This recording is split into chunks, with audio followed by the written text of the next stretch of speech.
Comment réussir quand on a plein de détracteurs? Bonjour les amis, aujourd'hui on va parler d'un phénomène curieux, le fait de ne pas plaire à tout le monde. Et je vais prendre l'exemple de Charles Aznavour, qui avait une voix qui faisait dire à ses débuts qu'il ne ferait jamais une belle carrière. Qui n'a pas rêvé de devenir une star sur la chanson « Je me voyais déjà ». Eh bien dans les années 50, Charles Aznavour compose pour les plus grands, mais il n'arrive pas à se faire une place sur scène.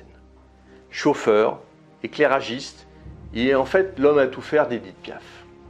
Ce qu'il veut, c'est chanter, mais les stars de l'époque ne sont pas tendres avec lui. On dit qu'il a une voix de casserole et qu'il ne fera jamais carrière. Sauf que Charles était un battant.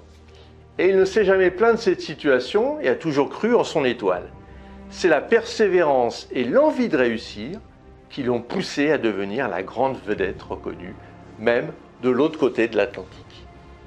Après 12 ans de travail sans percer, Eddie Barclay croit enfin en lui et lui donne sa chance en organisant un concert à l'Alhambra en 1960. Le public est glacial jusqu'au moment où il tente un pari.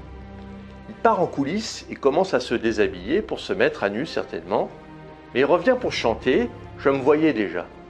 Et ce qu'il vient de faire, pour l'époque, est extrêmement osé. Il chante comme s'il était en train de s'habiller dans sa loge et il termine sa chanson. Et puis il sort de scène croyant que le public était parti car il entend les sièges claquer en se relevant. Et quand il revient pour saluer, c'est un triomphe. Sa carrière vient de démarrer. Il avait une revanche à prendre et il l'a prise. Alors, ne pas plaire à tout le monde est-il rédhibitoire? En réalité, si vous ne plaisez pas à tout le monde, c'est plutôt bon signe, parce que ça signifie que votre profil est clivant et que vous vous démarquez des autres. Avoir des haters est un signal très fort qui veut tout simplement dire que vous ne laissez personne indifférent. Autrement dit, soit les gens vous apprécient, soit ils vous détestent, mais les émotions que vous véhiculez doivent être assez fortes pour que ça soit jamais gris. Ce sera soit blanc, soit noir. En acceptant de ne pas être aimé de tout le monde, vous définirez ainsi votre identité et puis vous attirez des personnes avec qui vous avez des choses en commun. C'est ce partage de valeurs et de principes qui vous permettra de fonder des relations complices et authentiques avec des personnes qui savent vous apprécier et réciproquement. Voici donc 3 raisons de ne pas plaire à tout le monde. La première raison, vous vous distinguez des autres. La façon de vous habiller en dit long sur votre personnalité et ce qu'en pensent les autres de votre look n'est pas important. C'est votre personnalité qui importe le plus.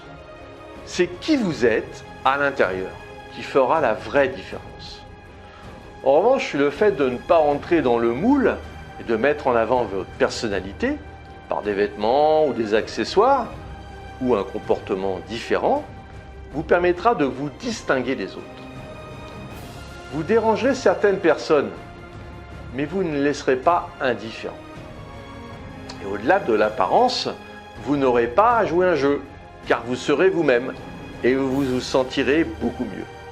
Cela suppose, bien entendu, que vous assumiez vos différences. Le deuxième point, bien vous repousser ceux qui n'acceptent pas qui vous êtes. L'avantage d'être soi-même, c'est de filtrer les personnes qui n'aiment pas qui vous êtes réellement et de façon naturelle. Alors un premier exemple, si vous êtes quelqu'un de franc et que vous aimez dire les choses crûment, plutôt qu'adoucir les angles, eh bien vous garderez autour de vous les personnes qui sont capables d'accepter vos remarques et qui supportent votre franchise. Cette liberté a un prix. Il y aura des personnes qui vous éviteront car elles se sont senties blessées alors que vous souhaitez juste faire preuve d'honnêteté.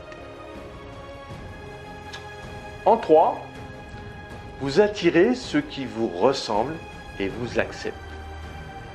Combien d'entre vous ont eu la pression de ne pas plaire à quelqu'un dans une relation amoureuse?